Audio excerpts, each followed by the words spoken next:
Hello दोस्तों, welcome to success post. तो बच्चों आज हम बात करेंगे करंट अफेयर 2022 की। तो करंट अफेयर 2022 से जितने भी इंपॉर्टेंट क्वेश्चन बन सकते हैं सारे क्वेश्चन को हल करेंगे। तो आज है 4 अक्टूबर, तो 4 अक्टूबर से जितने भी महत्वपूर्ण क्वेश्चन बन सकते हैं सारे क्वेश्चन को हल करेंगे, जो कि अति महत्वपूर्ण प्रश्न होंगे जो एग्जाम में पूछे जा सकते हैं। उन्हीं प्रश्नों को हल करेंगे और हर एक क्वेश्चन के साथ साथ में आपको कोशिश करेंगे कि महत्वपूर्ण जानकारी भी दी जाए उसी क्वेश्चन के रिलेटेड में जो कि अति महत्वपूर्ण है। चलिए अब देखते हैं पहला क्वेश्चन यहीं पे दे रखा है, जिसका आंसर आप लोगों को कमेंट करके देना है। और उसके बाद में आप लोगों को इसी क्वेश्चन के अंत में आप लोगों को इसी क्वेश्चन का आंसर मिल जाएगा, तो वहां से आप अपना आंसर चेक भी कर सकते हैं कि आपका आंसर सही है कि गलत है। देखिए पहला क्वेश्चन क्या कर रहा है। पहला क्वेश्चन कर रहा है कि उत्तर प्रदेश का कौन सा शहर, ठीक है, उत्तर प्रदेश का कौन सा शहर सबसे स्वच्छ शहर 2022 घोषित किया गया है। तो सबसे स्वच्छ शहर 2022 घोषित किया गया है उत्तर प्रदेश का, वह कौन सा शहर है, तो जिसका आंसर आप लोग कमेंट करके देंगे। चलिए देखते हैं पहला क्वेश्चन। पहला क्वेश्चन देखने से पहले अगर आप चैनल पर नए हैं तो चलो सब्सक्राइब करके बेल आइकन को भी प्रेस कर लें, जिससे कि आप लोगों को नोटिफिकेशन मिलती रहे। करंट अफेयर सभी परीक्षाओं के लिए महत्वपूर्ण है, तो आप लोग अंत तक जरूर बने रहें। चलिए अब देखते हैं पहला क्वेश्चन। देखिए पहला क्वेश्चन क्या कर रहा है, ठीक है, देखिए पहला क्वेश्चन क्या कर रहा है। पहला क्वेश्चन कह रहा है कि 1 अक्टूबर 2022 को स्वच्छ सर्वेक्षण पुरस्कार 2022 में 1 लाख से, ठीक है, 1 लाख से अधिक आबादी वाले शहरों में किसको सबसे स्वच्छ शहर घोषित किया गया। तो सबसे स्वच्छ शहर, ठीक है, भारत का सबसे स्वच्छ शहर कौन सा है, तो भारत का सबसे स्वच्छ शहर है इंदौर, ठीक है। तो अगर आपसे पूछ ले कि भारत का सबसे स्वच्छ शहर कौन सा है, तो भारत का सबसे स्वच्छ शहर है इंदौर, जो कि कहाँ पे है, मध्य प्रदेश में है, ठीक है।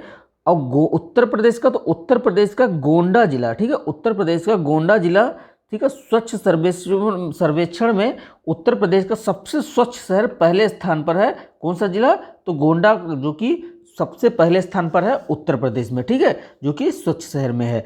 चलिए आगे देख लेते हैं। आगे कह रहा है कि स्वच्छ सर्वेक्षण की शुरुआत, ठीक है, शहरी और आवासन मंत्रालय द्वारा 2016 में शुरुआत की गई। तो स्वच्छ सर्वेक्षण की शुरुआत कब हुई, तो 2016 में हुई। उत्तर प्रदेश में सबसे स्वच्छ शहर 2022 में कौन सा है, तो गोंडा है। और भारत में 2022 में, ठीक है, सबसे स्वच्छ शहर, भारत में सबसे स्वच्छ शहर कौन सा है, तो इंदौर है, ठीक है। चलिए आगे बढ़ते हैं, हम नेक्स्ट देख लेते हैं। नेक्स्ट कह रहा है कि 1 लाख से कम आबादी वाले शहरों में किसको स्वच्छ शहर, ठीक है, सबसे स्वच्छ शहर घोषित किया गया। तो 1 लाख से कम वाले आबादी वाले शहरों में सबसे स्वच्छ शहर कौन सा है, तो पंचगनी है, ठीक है। तो पंचगनी जो कि 1 लाख से कम आबादी वाले शहरों में सबसे स्वच्छ है, और 1 लाख से ऊपर वाले आबादी में सबसे स्वच्छ कौन सा है, तो इंदौर है। चलिए आगे बढ़ते हैं। आगे कह रहा है कि सबसे स्वच्छ राज्य कौन सा है। तो अगर आपसे पूछ ले कि भारत का सबसे स्वच्छ राज्य कौन सा है, तो भारत का सबसे स्वच्छ राज्य है मध्य प्रदेश, ठीक है। चलिए आगे बढ़ते हैं, हम नेक्स्ट क्वेश्चन देख लेते हैं। नेक्स्ट इसी में देखिए क्या कह रहा है। नेक्स्ट क्वेश्चन कह रहा है, ठीक है, कि गंगा किनारे 1 लाख से कम आबादी वाले शहरों में किसको सबसे स्वच्छ शहर घोषित किया गया है। तो सबसे स्वच्छ शहर किसको घोषित किया गया है, जो कि गंगा किनारे है, ठीक है, गंगा किनारे है और 1 लाख से कम आबादी वाला शहर है। तो किसको घोषित किया गया है, तो बिजनौर को घोषित किया गया है। तो बिजनौर जो कि सबसे स्वच्छ शहर है, जो गंगा किनारे 1 लाख से कम आबादी वाला शहर है। गंगा किनारे 1 लाख से ज़्यादा आबादी वाला शहर कौन में, ठीक है, 1 लाख से गंगा किनारे 1 लाख से ज़्यादा आबादी वाला शहर वाले शहरों में किसको, ठीक है, सबसे स्वच्छ शहर घोषित किया गया है, तो हरिद्वार को घोषित किया गया। तो हरिद्वार को सबसे स्वच्छ शहर घोषित किया गया, किसमें किया गया है, तो गंगा किनारे, ठीक है, गंगा किनारे 1 लाख से ज़्यादा आबादी वाला शहर है जिसको स्वच्छ शहर घोषित किया गया। तो कौन सा शहर है, तो हरिद्वार शहर है। चलिए आगे बढ़ते हैं, नेक्स्ट क्वेश्चन देख लेते हैं। नेक्स्ट क्वेश्चन देखिए क्या कह रहा है। क्वेश्चन नंबर 2 देखिए क्या कह रहा है। क्वेश्चन नंबर 2 कह रहा है कि हाल ही में यूनेस्को ने कितने भारतीय विरासत वस्त्रों की सूची जारी की है। तो कितने विरासत वस्त्रों की सूची जारी की है, तो 50 विरासत वस्त्रों की सूची जारी की है। तो यूनेस्को की स्थापना कब हुई, तो यूनेस्को की स्थापना 16 नवंबर 1945 को की गई थी, ठीक है। 16 नवंबर 1945 को यूनेस्को की स्थापना हुई। इसका मुख्यालय पेरिस फ्रांस में है। तो यूनेस्को का मुख्यालय कहाँ पे है, तो पेरिस फ्रांस में है। वर्तमान में एंड्रयू, ठीक है, एंजेले यूनेस्को के हेड है। तो एजेले जो हैं वो यूनेस्को के क्या है, हेड है। चलिए आगे बढ़ते हैं, नेक्स्ट क्वेश्चन देख लेते हैं। नेक्स्ट क्वेश्चन देखिए क्या रहा है। क्वेश्चन नंबर 3, क्वेश्चन नंबर 3 दे रखा है कि 1 अक्टूबर 2022 को किस राज्य में शांति और अहिंसा विभाग के गठन की मंजूरी दी गई। ठीक है, तो किस राज्य में दी गई है शांति और अहिंसा विभाग के गठन की मंजूरी?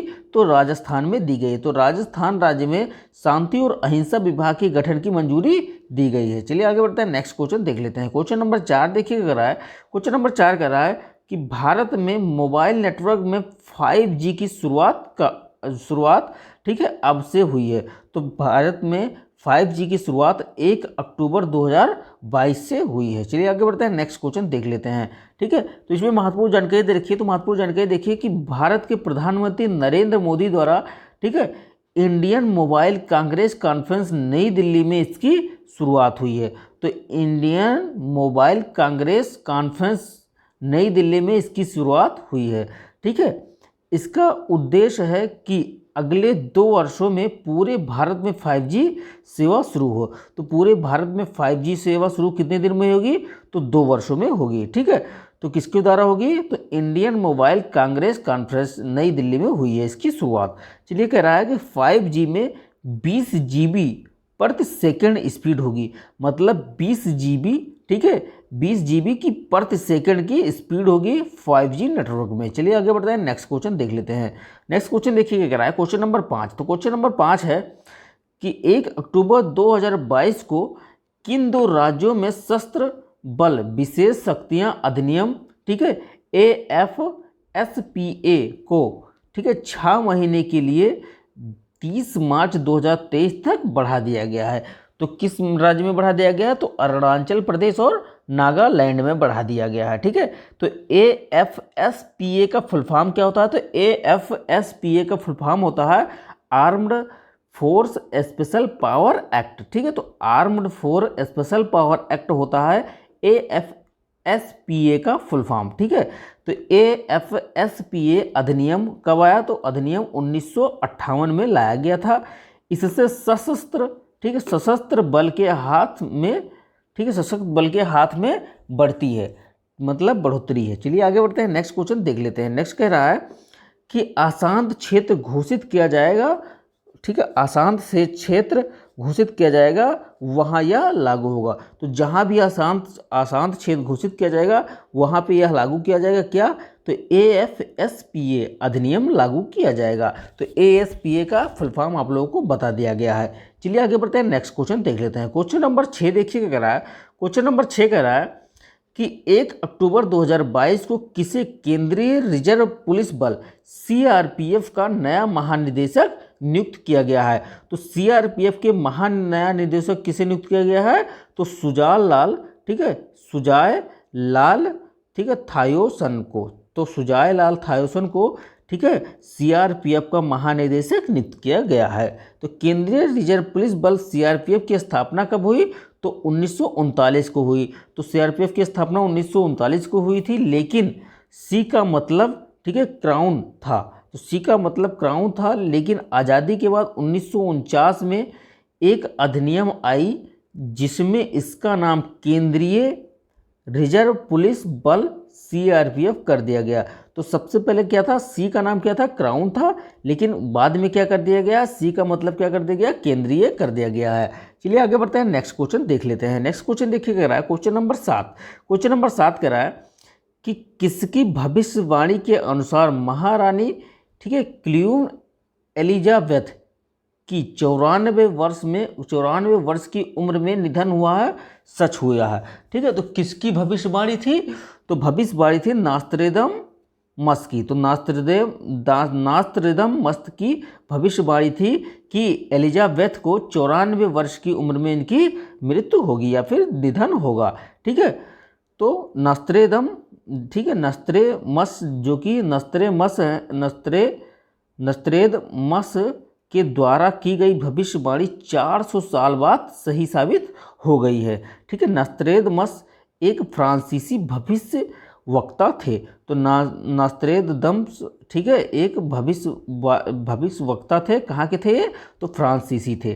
चलिए आगे बढ़ते हैं, नेक्स्ट क्वेश्चन देख लेते हैं। क्वेश्चन नंबर 8 देखिए क्या है। क्वेश्चन नंबर 8 है कि भारत के किस राज्य में 2 अक्टूबर 2022 तक 266 स्वाइन फ्लू ठीक है के मामले सामने आए हैं? तो 266 स्वाइन फ्लू के मामले, ठीक है, 2 अक्टूबर 2022 को भारत के किस राज्य से आए हैं? तो उत्तर प्रदेश के कानपुर से आए हैं। तो उत्तर प्रदेश के कानपुर में 266 स्वाइन फ्लू मामले मिले हैं। चलिए आगे बढ़ते हैं, नेक्स्ट क्वेश्चन देख लेते हैं। क्वेश्चन नंबर 9 देखिए क्या करा है। क्वेश्चन नंबर 9 करा है कि बिलासपुर एम्स और हाइड्रो इंजीनियरिंग कॉलेज बदला, ठीक है, का उद्घाटन कब एवं किसके द्वारा किया जाएगा? तो कब और किसके द्वारा किया जाएगा? बिलासपुर और हाइड्रो इंजीनियरिंग कॉलेज बदला का उद्घाटन तो 5 अक्टूबर 2022 को किया जाएगा और प्रधानमंत्री नरेंद्र मोदी द्वारा किया जाएगा। तो प्रधानमंत्री नरेंद्र मोदी द्वारा 5 अक्टूबर 2022 को बिलासपुर एम्स और हाइड्रो इंजीनियरिंग कॉलेज का उद्घाटन किया जाएगा। चलिए आगे बढ़ते हैं, नेक्स्ट क्वेश्चन देख लेते हैं। क्वेश्चन नंबर 10 देखिए क्या करा है। क्वेश्चन नंबर 10 दे रखा है, ठीक है, क्वेश्चन नंबर 10 दे रखा है कि road safety world series cricket cup 2022 की विजेता कौन सी टीम है? तो road safety world series cricket cup 2022 की विजेता है इंडिया लीजेंड्स। तो इंडिया लीजेंड्स जो कि road safety world series cricket cup 2022 का विजेता है, ठीक है। तो road safety world series cricket के लगातार दूसरी बार जीतने वाले टीम कौन सी है? तो इंडिया लीजेंड्स जो कि बन गई है। तो लगातार दूसरी बार, ठीक है, जीत लिया है इन्होंने ये खिताब। कौन सा खिताब? तो road safety world series cricket 2022 का खिताब ये दूसरी बार जीते हैं, ठीक है। तो इस मैच का फाइनल मुकाबला रायपुर में 1 अक्टूबर 2022 को कराई गई थी, ठीक है। रोड सेफ्टी वर्ल्ड सीरीज का फाइनल मुकाबला इंडिया लीजेंड्स और श्रीलंका लीजेंड्स के बीच खेली गई, जिसमें इंडिया लीजेंड्स ने इस मैच में 33 रनों से जीत हासिल की है। तो इंडिया लीजेंड्स ने कितने रनों से मैच जीता है? तो 33 रनों से मैच को जीत लिया है। चलिए आगे बढ़ते हैं, नेक्स्ट देख लेते हैं। नेक्स्ट कह रहा है कि पहले बल्लेबाजी इंडिया लीजेंड्स ने की, ठीक है, जिसमें कुल 20 ओवर में 6 विकेट पर 195 रन बनाए थे। तो इंडिया लीजेंड्स ने कितने रन बनाए थे? तो 6 विकेट पर 195 रन बनाए थे 20 ओवर में। जवाब में श्रीलंका लीजेंड्स की टीम ने 162 रन पर 18.5 ओवर में, ठीक है, सिमट गई थी। तो 18.5 ओवर में श्रीलंका लीजेंड्स की टीम जो कि ऑल आउट हो गई थी। तो इसकी वजह से कौन सा टीम जीत गया? तो इंडिया लीजेंड्स जो कि 33 रनों से मैच को जीत लिया था, ठीक है। चलिए आगे बढ़ते हैं, नेक्स्ट क्वेश्चन देख लेते हैं। नेक्स्ट क्वेश्चन देखिए क्या रहा है, क्वेश्चन नंबर 11। क्वेश्चन नंबर 11 जो कि वेरी वेरी इंपॉर्टेंट है। क्वेश्चन नंबर 11 कह रहा है कि सबसे बड़ा टूर्नामेंट फीफा वर्ल्ड कप का आगाज किस दिन से शुरू किया जाएगा? तो फीफा वर्ल्ड कप का आगाज किस दिन से शुरू किया जाएगा? तो 20 नवंबर 2022 से शुरू होगा फीफा वर्ल्ड कप। तो फीफा वर्ल्ड कप जो कि 20 नवंबर 2022 से शुरू होगा, ठीक है। चलिए आगे बढ़ते हैं, नेक्स्ट क्वेश्चन देख लेते हैं। क्वेश्चन नंबर 12 देखिए क्या कर रहा है। क्वेश्चन नंबर 12 कर रहा है कि इस साल फीफा वर्ल्ड कप 2022 की मेजबानी कौन कर रहा है? तो 2022 की मेजबानी कौन कर रहा है फीफा वर्ल्ड कप की? तो कतर देश कर रहा है, ठीक है। तो कतर कर रहा है फीफा वर्ल्ड कप 2022 की मेजबानी। चलिए आगे बढ़ते हैं, नेक्स्ट क्वेश्चन देख लेते हैं। क्वेश्चन नंबर 13 देखिए, क्वेश्चन नंबर 13 कह रहा है कि इस वर्ष खेले जाने वाला, ठीक है, फीफा वर्ल्ड कप 2022 कौन सा संस्करण होगा? तो फीफा वर्ल्ड कप 2022 का 22वां संस्करण होगा। तो फीफा वर्ल्ड कप का इस बार 22वां संस्करण होगा 2022 में, ठीक है। कतर के 5 शहरों के कुल 8 स्टेडियम में फीफा वर्ल्ड कप 2022 का, ठीक है, मैच खेले जाएंगे। तो फीफा वर्ल्ड कप 2022 के कतर के 5 शहरों के 8 स्टेडियम में खेले जाएंगे, ठीक है। इस टूर्नामेंट में 32 टीमें मिलकर 64 मैच खेलेंगी। तो 32 टीमें और 64 मैच खेला जाएगा, ठीक है। फीफा वर्ल्ड कप का आयोजन एशिया में दूसरी बार हो रहा है। तो फीफा वर्ल्ड कप का जो है, ठीक है, आयोजन एशिया में दूसरी बार हो रहा है, ठीक है। एशिया में इससे पहले 2002 में जापान और दक्षिण कोरिया ने मिलकर वर्ल्ड कप की मेजबानी की थी। तो 2002 में हुआ था क्या? फीफा वर्ल्ड कप, ठीक है। और अब हो रहा 2022 में जापान ने और दक्षिण कोरिया ने तब किया था वर्ल्ड कप की मेजबानी, और अब कौन कर रहा है? तो कतर कर रहा है। चलिए आगे बढ़ते हैं, नेक्स्ट क्वेश्चन देख लेते हैं। क्वेश्चन नंबर 14 देखिए क्या कर रहा है। क्वेश्चन नंबर 14 कर रहा है कि एलन मैक्स ने अपने किस, ठीक है, ह्यूमनाइट रोबोट को अभी ठीक है हाल ही में लॉन्च किया है। तो ह्यूमनाइट रोबोट को अभी हाल ही में लॉन्च किया है एलन मस्क ने। तो कौन सा रोबोट है? तो ह्यूमनाइट रोबोट, ठीक है, ऑप्टिमस को लॉन्च किया है। तो होम नाइट रोबोट ऑप्टिपस को लॉन्च किया है किसने? तो एलन मस्क ने लॉन्च किया है। तो ह्यूमनाइट रोबोट ठीक है ऑप्टिमस इंसान के द्वारा किए जाने वाले सभी कार्यों को करने में सक्षम होगा। तो एलन मस्क ने इसकी प्रोटेक्शन 2000 ठीक है 2223 में करना प्रारंभ करेगी। तो 2223 में इसका प्रोटेक्शन होगा। तो ये जो है ठीक है ये रोबोट जो है वो इंसान जितने काम करते हैं सारे काम करने में ये सक्षम है। चलिए आगे बढ़ते हैं, नेक्स्ट क्वेश्चन देख लेते हैं। क्वेश्चन नंबर 15 देखिए क्या कह रहा है। क्वेश्चन नंबर 15 कह रहा है कि CH-47F चिनूक हेलीकॉप्टर की कमान संभालने वाली 2 महिला अधिकारियों का क्या नाम है? तो ठीक है चिनूक हेलीकॉप्टर को कमान संभालने वाली 2 महिला अधिकारियों का क्या नाम है? तो पारुल भारद्वाज और स्वाति राठौर नाम है। ठीक है तो पारुल भारद्वाज और स्वाति राठौर जो कि चिनूक हेलीकॉप्टर की ठीक है कमान संभालने वाली 2 महिलाएं हैं। ठीक है तो अगर आपको करंट अफेयर की वीडियो अच्छी लगी हो तो चैनल को लाइक करें और शेयर करें और सब्सक्राइब करके बेल आइकन को भी प्रेस कर लें जिससे कि आप लोगों को नोटिफिकेशन मिलती रहे। चलिए अब चलते हैं नेक्स्ट